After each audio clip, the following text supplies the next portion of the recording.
Hello my dear friends, welcome to my YouTube channel. तो जैसा कि हम लोग बिहार बोर्ड का मॉडल पेपर जो 2022 का प्रकाशित हुआ है उसका ऑब्जेक्टिव प्रश्न हम लोग कर रहे हैं। और इससे पहले के वीडियो में हमने 1 से लेकर 25 तक ऑब्जेक्टिव क्वेश्चन किया है। इस वीडियो में हम लोग 26 से लेकर 50 तक ऑब्जेक्टिव प्रश्न करेंगे और इस श्रृंखला को करते हुए हम लोग 100 प्रश्न करते जाएंगे। फिर आईए का भी हिंदी का एग्ज़ाम होगा तो उसका अलग पेपर मॉडल पेपर निकाला है बिहार बोर्ड ने, और आप लोग जानते हैं दोनों का सेम सिलेबस है तो उसका भी क्वेश्चन कर लेंगे। तो आप अगर हमारे चैनल पर नए हैं तो चैनल को ज़रूर सब्सक्राइब कर दें, बेल आइकन को दबा लें ताकि नोटिफिकेशन मिलते रहे। और 100 प्रश्न ऑब्जेक्टिव उसके और इसके यानी 200 प्रश्न। 200 प्रश्न में से आपके एग्ज़ाम में और ज़्यादा अभ्यास आपको हो जाएगा, जो कि दोनों के दोनों एक ही हैं। आईए आईएससी आईकॉम में कोई अलग नहीं है हिंदी और इंग्लिश सब्जेक्ट को लेकर। तो माय डियर फ्रेंड्स, आप लोगों ने पहले वीडियो को बहुत ही अच्छे से देखा और जाना। चैनल को लाइक शेयर सब्सक्राइब भी किए, बहुत बढ़िया। ऐसे ही शेयर करते रहिए आपके जो भी मित्र हैं। अब हम लोग अपने इस क्वेश्चन को, इस सीरीज़ को आगे करते हुए हमारा जो नेक्स्ट क्वेश्चन यानी 26 इस पार्ट का जो क्वेश्चन है वो है हताहत शब्द का संधि विच्छेद क्या है। तो माय डियर फ्रेंड्स, जैसा कि आपको बता दूं कि हताहत में हम देखेंगे कि हताहत जो है यानी हताहत, तो हताहत में आकार और अ जोड़ रहा, यानी दीर्घ संधि में आप लोग पढ़े होंगे कि अ और आ मिलता है या आ और आ मिलता है तो आ ही बनता है। तो इसका राइट आंसर हो जाएगा 1, हताहत। आगे शब्द जो है, अब शब्द आपसे पूछे जा रहे हैं कि पुल्लिंग है स्त्रीलिंग है। तो एग्ज़ाम में जैसे कि मॉडल के पेपर देखने से पता चलता है कि बहुत ही छोटे छोटे जो टॉपिक हैं जैसे कि संज्ञा, लिंग, इन सब से प्रश्न बहुत ज़्यादा पूछे गए हैं एग्जाम में। 4-5 प्रश्न बहुत ज़्यादा दिए गए 100 मार्क्स में। तो लिंग और संज्ञा से सारे जो भी क्वेश्चन दिए होंगे, आपके पास जो भी ऑब्जेक्टिव का किताब होगा तो उसमें से आप लोग प्रश्नों को ज़रूर करके जाइएगा। तो सभा शब्द कैसा है? पुल्लिंग है, स्त्रीलिंग है, उभयलिंग है, इनमें से कोई नहीं। तो मेरे प्रिय विद्यार्थी, आपको मैं बता दूं कि सभा यानी जो भी समूहवाचक से शब्द होते हैं वो सब स्त्रीलिंग होते हैं। तो इसका राइट आंसर होगा बी, स्त्रीलिंग। 28 सवाल है, आत्मा शब्द क्या है? स्त्रीलिंग है, उभयलिंग है, पुल्लिंग है, इनमें से कोई नहीं। तो माय डियर फ्रेंड्स, 28 जो है आत्मा क्या है? तो आत्मा क्या है? तो इसका राइट आंसर है आत्मा जो क्या होती है? आत्मा पवित्र होती है, यानी आत्मा पवित्र होती है। तो इसका राइट आंसर है आत्मा स्त्रीलिंग है, पवित्र होती है। 29 प्रश्न है, जी शब्द क्या होता है?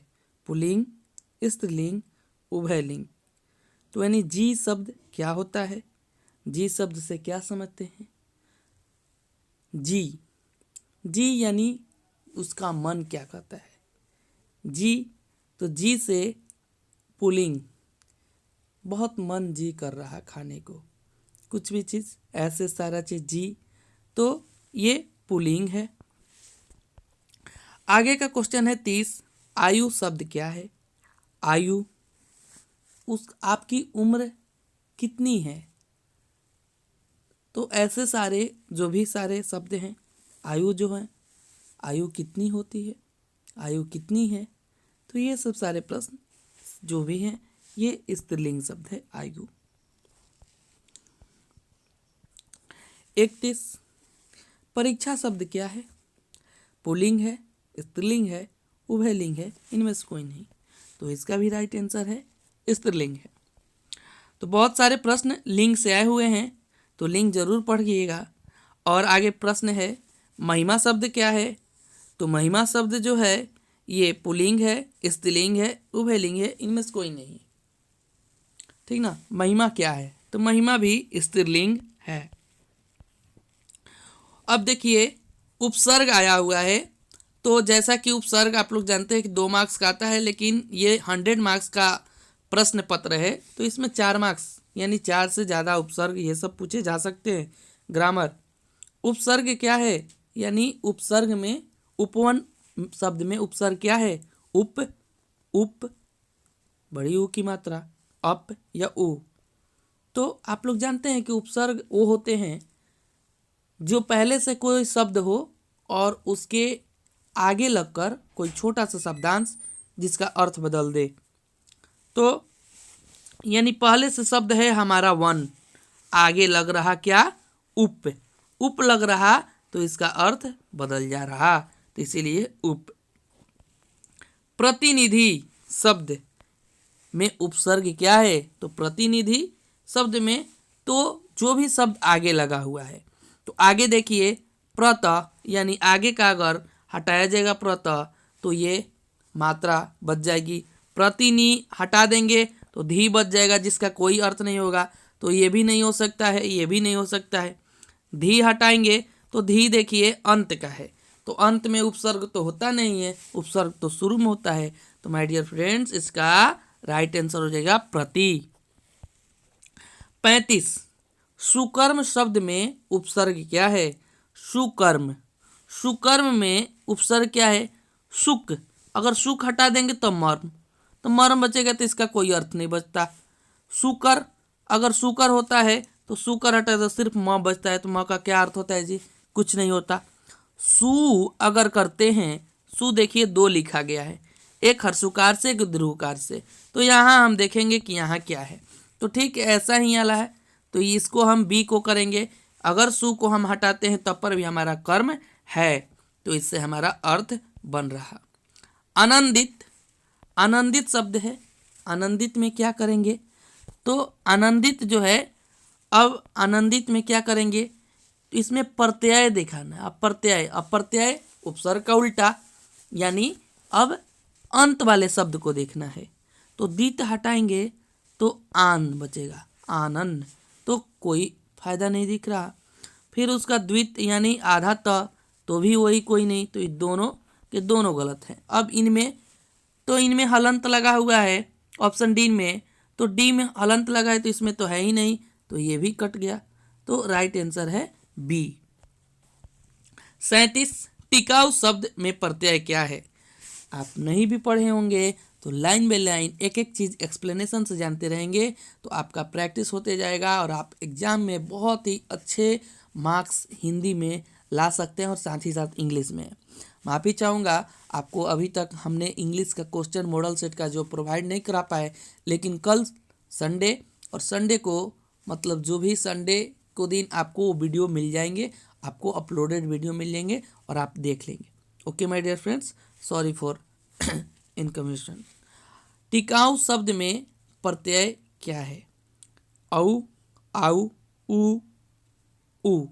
तो इसमें से अलग अलग काट के देखेंगे तो क्या हो सकता है? तो माय डियर फ्रेंड्स का राइट आंसर है आउ। पढ़ाई शब्द में प्रत्यय क्या है? तो पढ़ाई शब्द में क्या है? पढ़ाई शब्द में प्रत्यय जो है हमारा आई है। पढ़ अगर हटा रहे हैं आई तब पर भी पढ़ हमारा बच रहा है। अब देखिए कुछ विलोम शब्द जो हैं, यानी विलोम शब्द जो हैं ये भी याद करके जाना है। आकाश शब्द का विलोम क्या होगा? गगन, नक्षत्र, अंबर, पताल। तो इसका आकाश यानी आकाश, तो इसका राइट आंसर है पताल। पुरस्कार शब्द का विलोम क्या है? पुरस्कार किसी को दिया जाता है तो दंड, सम्मान, प्राथमिक, अपमान। तो सम्मान का उल्टा हो गया अपमान। पुरस्कार और सम्मान दोनों एक समानार्थी शब्द हैं, सम्मान का उल्टा हो गया अपमान। पारिश्रमिक यानी परिश्रमिक यानी जो लेबर यानी बहुत सारा मेहनती काम करता है। तो पुरस्कार यानी जिसको दंड, तो इसका राइट आंसर है दंड, ऑप्शन ए। कृपा शब्द का विलोम क्या है? कृपा। हम लोग बहुत बार लिखते हैं कृपा की जाए, 2 दिनों की छुट्टी दी जाए, कृपा की जाए, ये सब सारा चीज़। तो विलोम क्या है? करुणा यानी वही चीज़ हुआ, दया भी वही चीज़, आशीर्वाद यानी तो वही चीज़, सेम ये सब शब्द हो रहे हैं। तो कोप, इसका उल्टा हो जाएगा कोप। आवाचीन, आवाचीन शब्द का विलोम क्या होगा? आवाचीन मतलब होता है आधुनिक, नवीन, नया, ये सब। तो माय डियर फ्रेंड्स, आधुनिक भी है, नवीन भी है, अधुनातन यानी सब नया नया के लिए है ही। तो इसका उल्टा होगा प्राचीन यानी पुराना। 43 है कृतज्ञ शब्द का विलोम क्या होगा? तो कृतज्ञ का विलोम जो है कृधन्य, यानी इसका राइट आंसर कृधन्य है। अस्थावर शब्द का विलोम क्या होगा? तो अस्थावर, अस्थावर शब्द का क्या होगा? देर तक, जंगम, अस्थाई, टिकाऊ। तो यहाँ तक अस्थावर मतलब कि एक स्थान पर रहना। तो इन सब का अर्थ जो है समानार्थी है, सब पर्यायवाची शब्द हैं। तो ये है उसका उल्टा शब्द जंगम। अब देखिए समास के क्वेश्चन आ रहे हैं, तो समास भी पढ़ना बहुत ज़रूरी है। तो समास के क्वेश्चन आपको मोस्टली 5-6 मिल जाएंगे एग्जाम में। तो आप समास पढ़ेंगे तो आपको 5-6 नंबर का हो जाएगा। ज़्यादा अगर आप अभी तक कुछ नहीं पढ़े तो भी कोई बात नहीं है। ऑप्शन जो भी सारे क्वेश्चन हैं उन सब क्वेश्चन को बनाते जाइए और सीखते जाइए, यहीं से आपका प्रिपरेशन बहुत ही अच्छा होते जाएगा। धनहीन शब्द कौन समास है? कर्मधारय समास है, तत्पुरुष समास, द्वंद्व समास, बहुब्रीहि। तो आपके नॉलेज के लिए आपको बता दूं कि धनहीन यानी वो समास जिसमें कारक विभक्ति का लोप होता है वो तत्पुरुष होता है। तो धनहीन यानी धन से हीन, तो तत्पुरुष समास। ऐसे ही जो जो समास आते जाएंगे उसका मैं विस्तार से बताते जाऊंगा और आपको उसका अभ्यास होते जाएगा और आप सीखते जाएंगे। तो वीडियो को स्किप ना करते हुए आप देखते रहिए, ऐसे ही बने रहिए हमारे साथ और इस मॉडल सेट का लुत्फ उठाते रहिए। त्रिदेव शब्द कौन सा समास है? तत्पुरुष है, द्विगु है, कर्मधारय है, द्वंद्व है।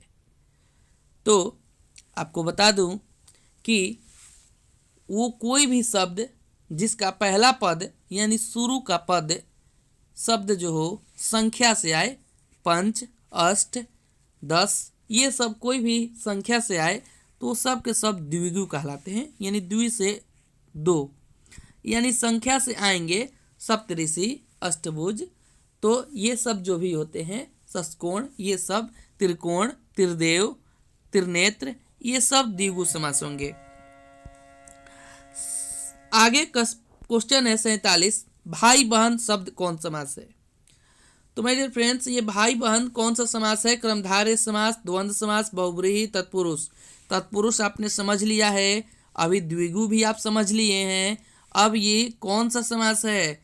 तो जैसे भी कोई भी समास जब विग्रह करने पर उसके और या आए, तथा आए, ऐसा कभी भी आपको माइनस का चिन्ह देखने को मिले, इधर हाइपन का देखने को मिले, तो उसे आप द्वंद्व कर दीजिएगा, डेफिनेटली आपका राइट आंसर होगा।